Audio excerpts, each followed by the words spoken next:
नमस्कार बच्चों। बेटा देखो, पिछली क्लास में हमने पढ़ा था कि कृष्णिका होती क्या है। इसके पश्चात हमने पढ़ा था कृष्णिका विकिरण क्या होती है। इसके पश्चात हमने पढ़ा था कि कृष्णिका जो फेरी नाम का वैज्ञानिक था उसने कृष्णिका बनाई थी वो क्या होती। कृष्णिका का में बेटा हमने क्या पढ़ा था कि कृष्णिका जो होती है उसको अंग्रेजी में कहते हैं ब्लैक बॉडी, या कह दो कृष्णिका एक ऐसी वस्तु होती है जिस पर जितना भी आप प्रकाश आपतित करवाते हो उसमें से कुछ प्रकाश को वो क्या कर लेती है, अवशोषित कर लेती है। यदि मान लो वो जितना उस पर विकिरण कह दो या प्रकाश कह दो, जितने प्रकाश को या विकिरण को वो अवशोषित करती है तो हो गई कृष्णिका। अगर मान लो वो सारे के सारे प्रकाश को या सारी की सारी विकिरणों को क्या कर ले, अवशोषित कर ले जो कि उस पर आपतित हुई थी, तो क्या बन जाती है, आदर्श कृष्णिका बन जाती है। पढ़ा था हमने। इसके पश्चात मैंने आपको बताया था कि इस ब्रह्मांड में कोई भी जो कृष्णिका होती है वो आदर्श कृष्णिका नहीं होती, लेकिन सामान्यतः जो प्लेटिनम की कालिख होती है और जो काजल होती है इसको हम क्या मानते हैं, आदर्श कृष्णिका मानते हैं। इसके पश्चात हमने पढ़ा था फेरी की कृष्णिका क्या होती है, और उसके पश्चात बेटा जो अपना लास्ट टॉपिक था वो क्या था, स्पेक्ट्रमी या स्पेक्ट्रमी ऊर्जा वितरण ग्राफ। ये अपना लास्ट टॉपिक था, स्पेक्ट्रमी ऊर्जा वितरण ग्राफ। अब देखो स्पेक्ट्रमी ऊर्जा वितरण ग्राफ होता क्या है बेटा, जब भी कोई कृष्णिका विकिरणों को अवशोषित करती है तो उसके पश्चात वो उनको क्या करती है, उत्सर्जित करती है। मतलब पहले तो अवशोषित किया और फिर उनको क्या करेगी, उत्सर्जित करेगी। तो जो कृष्णिका विकिरणों को उत्सर्जित करती है वो कहलाती है, जो विकिरण है वो क्या कहलाती है, कृष्णिका विकिरण, यानी कि कृष्णिका के द्वारा उत्सर्जित विकिरण। तो यहाँ पर देखो स्पेक्ट्रमी ऊर्जा वितरण ग्राफ से अर्थ क्या अपने पास, कि अपने पास स्पेक्ट्रम ऊर्जा वितरण क्षमता होती है, स्पेक्ट्रम ऊर्जा उत्सर्जन क्षमता एक शब्द होता है। उत्सर्जन क्षमता का मतलब क्या होता है कि वो इकाई समय में कितनी विकिरणों को, कितनी ऊर्जा को क्या करती है, उत्सर्जित करती है। और ये जो शब्द होता है इसको दर्शाया जाता है ई लैम्ब्डा से। किससे दर्शाया जाता है बेटा, इसको ई लैम्ब्डा से दर्शाया जाता है।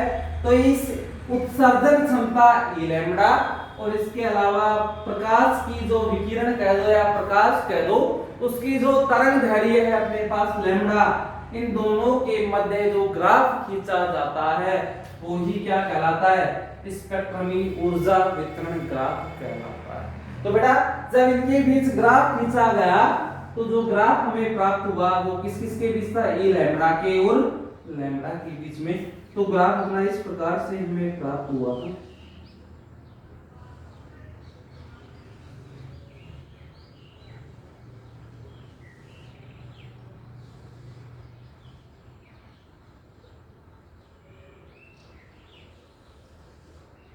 इस प्रकार से हमें ग्राफ प्राप्त हुआ था। देखो इसके लिए तापमान हमारा था T1 बराबर 1000 केल्विन था, दूसरे के लिए था T बराबर 1500 केल्विन, तीसरे ग्राफ के लिए था T बराबर 1750 केल्विन और चौथे के लिए था बेटा T बराबर 2000 केल्विन। ये स्थिति में इनका अधिकतम मान है, देखो ये अधिकतम जो तरंग दैर्घ्य का मान है ये ताप बढ़ाने पर देखो बेटा क्या होता आ रहा है, घटता आ रहा है। पहले यहाँ पर लैम्ब्डा m1 मान लो, ये हो गया लैम्ब्डा m2, ये हो गया लैम्ब्डा m3 और ये हो गया लैम्ब्डा m4। इस स्थिति में देखो यहाँ पर है e लैम्ब्डा m1, इसके बाद दूसरे के लिए क्या आ जाएगा e लैम्ब्डा m2, तीसरे के लिए क्या आ जाएगा e लैम्ब्डा m3 और चौथे के लिए क्या आ जाएगा e लैम्ब्डा m4। ये अपना एक ग्राफ था जो किस किस के मध्य बना है, स्पेक्ट्रमी उत्सर्जन क्षमता और तरंग दैर्ध्य के बीच की जगह। बेटा ये जो ग्राफ है, इस ग्राफ से जो हमें निष्कर्ष प्राप्त होते हैं, आज हम निष्कर्षों को पढ़ेंगे। पहला निष्कर्ष देखो इससे क्या होता है।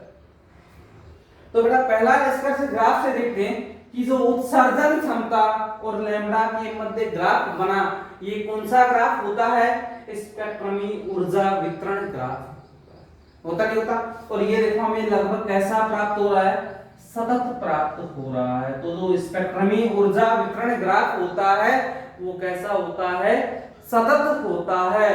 इसका अर्थ क्या हुआ कि प्रत्येक देखो तरंग दैर्ध्य, प्रत्येक तरंग दैर्ध्य अपनी अलग अलग है। इन प्रत्येक तरंग दैर्ध्यों के लिए एक विकिरण क्या होती है? उत्सर्जित होती है। मतलब प्रत्येक तरंग दैर्ध्य के लिए अलग से क्या उत्सर्जित होती है? विकिरण उत्सर्जित होती है। लेकिन जो भिन्न भिन्न विकिरण होती है, मतलब प्रत्येक तरंग दैर्ध्य के लिए एक हुई, या दूसरे शब्दों में कहा जाए कि जितनी भी हमारी विकिरणें उत्सर्जित होंगी, जितनी भी विकिरणें यहां से उत्सर्जित होंगी, उन सब की तरंग दैर्ध्य कैसी होगी? अलग अलग होगी। एक तो हमें ग्राफ कैसा प्राप्त हुआ? सतत ग्राफ प्राप्त हुआ। और इसके अलावा हमें क्या प्राप्त हुआ कि जितनी भी तरंग दैर्ध्य यहाँ से प्राप्त होंगी, जितनी भी विकिरणों की, उन सब की तरंग दैर्ध्य कैसी होगी? अलग अलग होगी। यानी कि भिन्न भिन्न विकिरणों के लिए जो तरंग दैर्ध्य होगा उसका मान कैसा होगा? भिन्न भिन्न होगा। दूसरा देखो बेटा यहाँ से क्या आता है, एक तो ये है अपने पास ई लैम्ब्डा या कह दो उत्सर्जन क्षमता।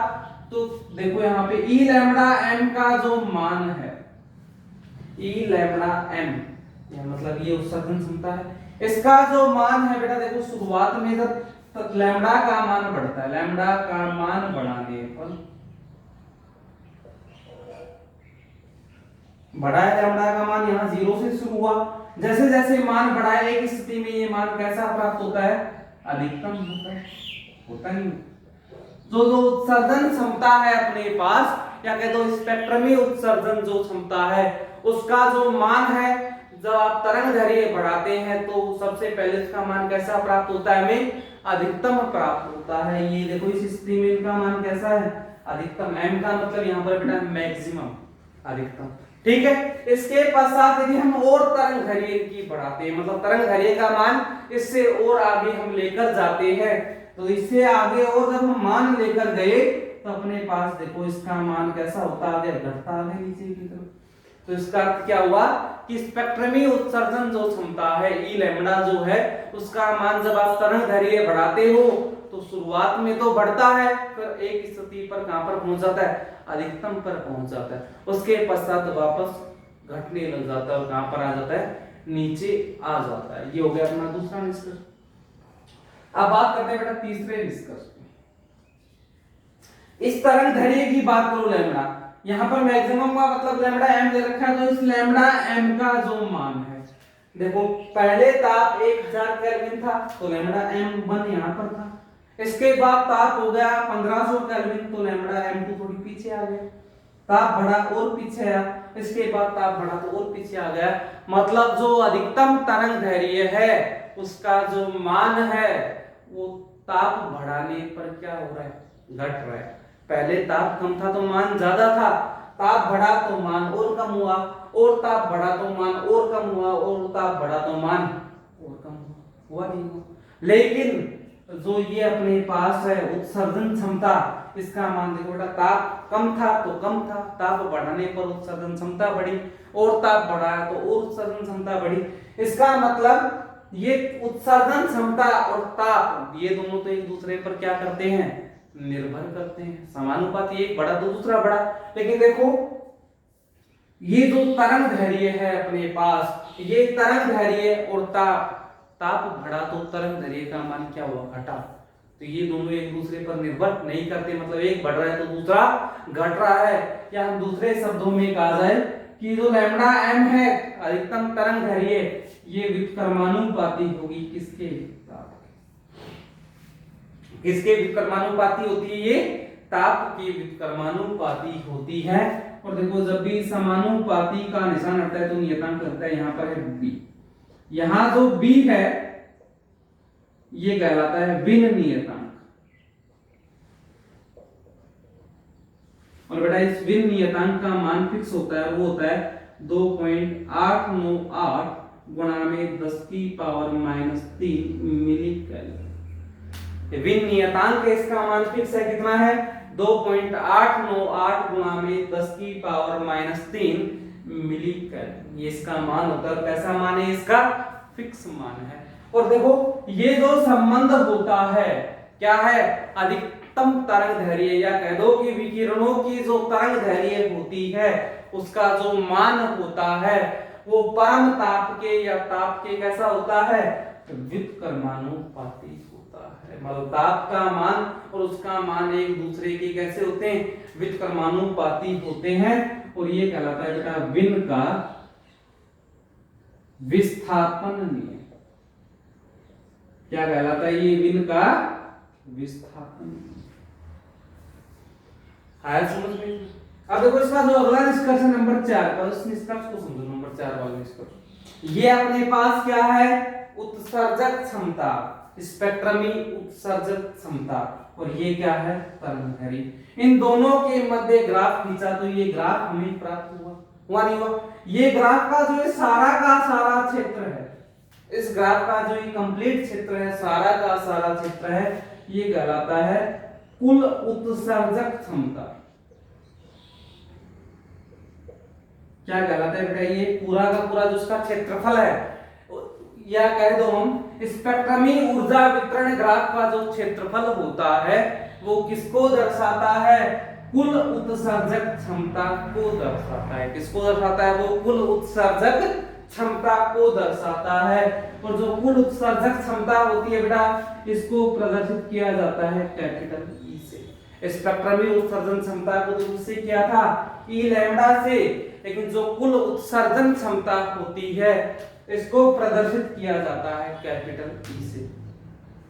किससे प्रदर्शित करते हैं इसको? कैपिटल ई से। और जो कुल उत्सर्जन क्षमता होती है इसका जो मान होता है, देखो ये उत्सर्जन क्षमता बढ़ रही है कब? जब ताप का मान बढ़ रहा है। मतलब ताप पर निर्भर करेगा, मतलब समानुपाती।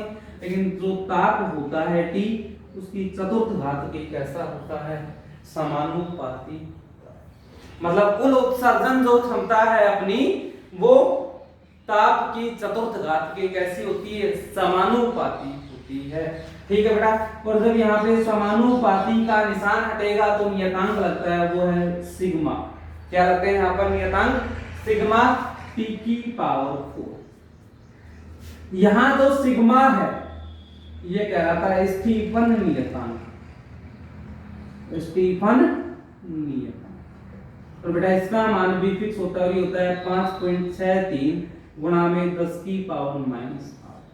ये इसका मान होता है। कैसा मान है? ये इसका फिक्स मान है। और ये जो संबंध होता है ये कहलाता है स्टीफन का नियम, या स्टीफन का कृष्णिका नियम। ठीक है बेटा। इसके लिए दिया गया था, कृष्णिका के लिए दिया गया था कि जो कुल उत्सर्जन क्षमता होती है उसका मान परम ताप की चतुर्थ घात के कैसा होता है? समानुपाती होता है। ये निष्कर्ष भी कहां से निकला?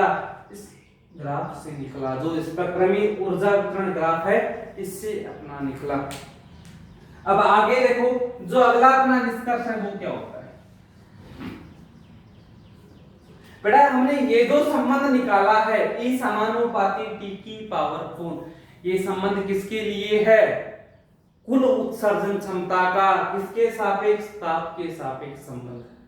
अब यदि हम बात करते हैं इस उत्सर्जन क्षमता का, या कह दो स्पेक्ट्रमी उत्सर्जन क्षमता का, तो देखो इसके बाद जो अगला संबंध है वो क्या है? कि जो स्पेक्ट्रमी उत्सर्जन क्षमता होती है, किससे लिख लो? ई लैम्डा से लिख दो, या ई लैम्डा एम से। अधिकतम लैम्डा एम का मतलब अधिकतम तरंग दैर्घ्य पर जो स्पेक्ट्रमी उत्सर्जन क्षमता होती है, इसका जो मान होता है ये ताप की पंचम घात के समानुपाती।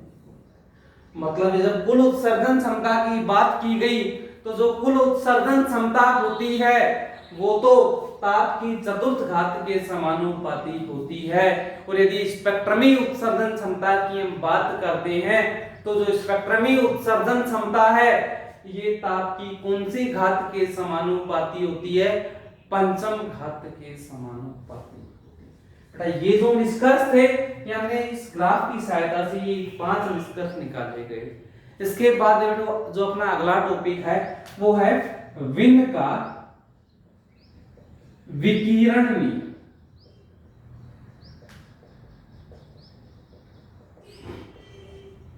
अगला जो अपना टॉपिक है वो क्या है, विन का विकिरण नियम।